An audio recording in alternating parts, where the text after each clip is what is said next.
It's been about a year and a half since I did my video comparing the Sennheiser HD650s to the Sennheiser HD660s headphones. I ultimately chose the 660s. I've been using them now for a year and a half in the field. So let's take a look what my post-op diagnosis is.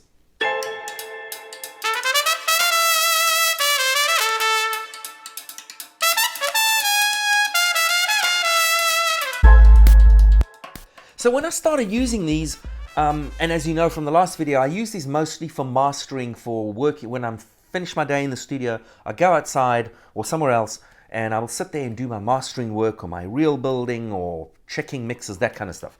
It took me a while to get used to these things. What I found is the high end was the problem.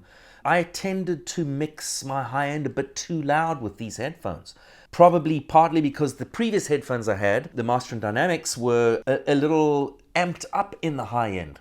So I was just used to that, and for these to get to that same level, I found I was overcompensating in the high end, and I would constantly come back and reference my mixes here or in the car or wherever, or other headphones, and would find that I'm mixing stuff a little bit too trebly. Also, it doesn't help that I've got a bit of a dip at around 3K in my hearing, so I also over the years have gotten used to compensating for that, or overcompensating as the case may be. But after about 3 months of working with these things and being able to reference them on other systems, and also, you know, when you're mastering and checking mixes, you're always looking at graphs of EQs.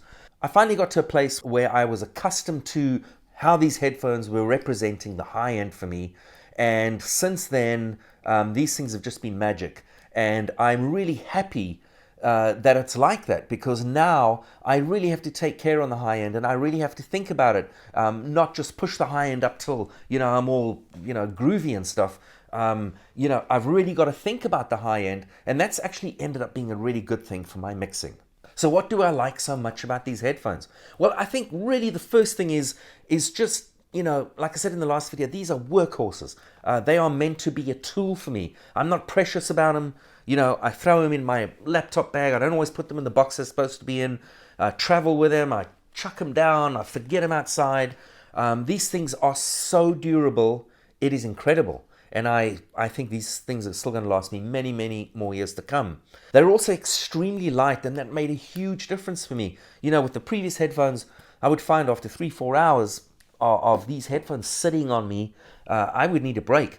These things being so light and comfortable, and also being open back, you don't sit there working with that same pressure level the whole time.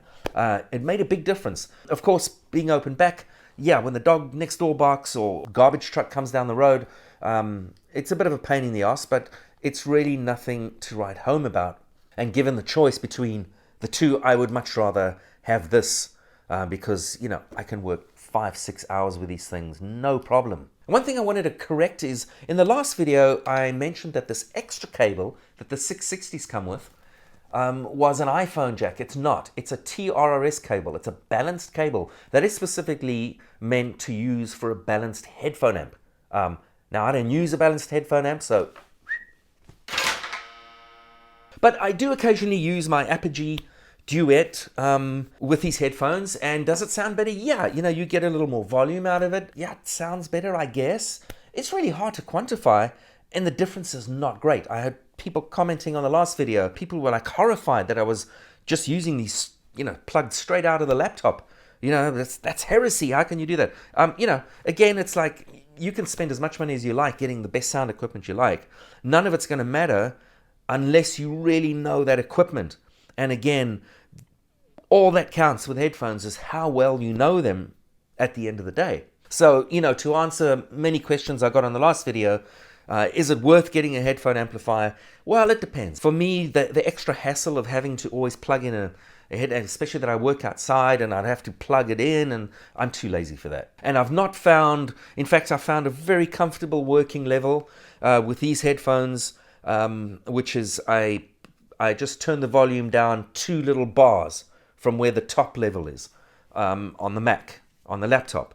And that is a perfect reference level that I've now become used to, so I can plug in any mix and listen to it and immediately know if it's too loud or too soft, or that reference is very important to have, and that's why it's so important to know your headphones really well. The other thing I would say is, if I was just a consumer of music and not a creator of music, I might have gone with the 650s rather than the 660s. I think maybe just in terms of a listening experience, they were a little more perhaps enjoyable. These things have made me work a little hard, as I mentioned earlier with the high end, but also with the low end. These things don't have that extended bass that the 650s have.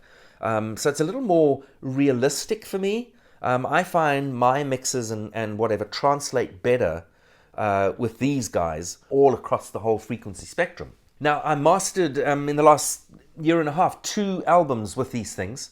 They're both on Spotify under my name, Mark Killian. One is called Love Like, and the other one is called Beyond Walls. And both of these were mastered exclusively with these headphones. In fact, Love Like was mastered in a quarantine hotel room in Sydney. And, I'm not the greatest mastering engineer in the world for sure, but I'm fairly proud of the way it turned out. And I think these headphones really helped me with that. I don't know that I would have been able to do as good a job on those using my previous headphones or the previous ones before that. I also did an entire series for HBO using these headphones because I was in Australia at the time, not here in my studio, an HBO show called Wall Street. It's an HBO Max show about Mark Wahlberg, and I did all of that music just on these headphones because I didn't have speakers where I was working.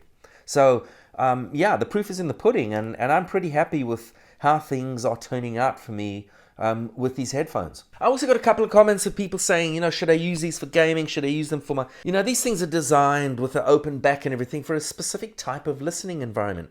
You don't want to use these on a plane. You don't want to use them in a public space where there's a lot of noise. It's going to drive you crazy. But for the kind of work I do, these things are absolutely perfect. I will never go back to closed back headphones. So what's my post-op diagnosis? 2 thumbs up. Love these things. I love how light they are. I love how durable they are. I love how they sound, how comfortable they are to wear. And I love the fact that I have to be on my toes with these guys. I really got to work hard to mix with these guys. You will love them too. So highly recommended. Sennheiser HD 660S. Bam!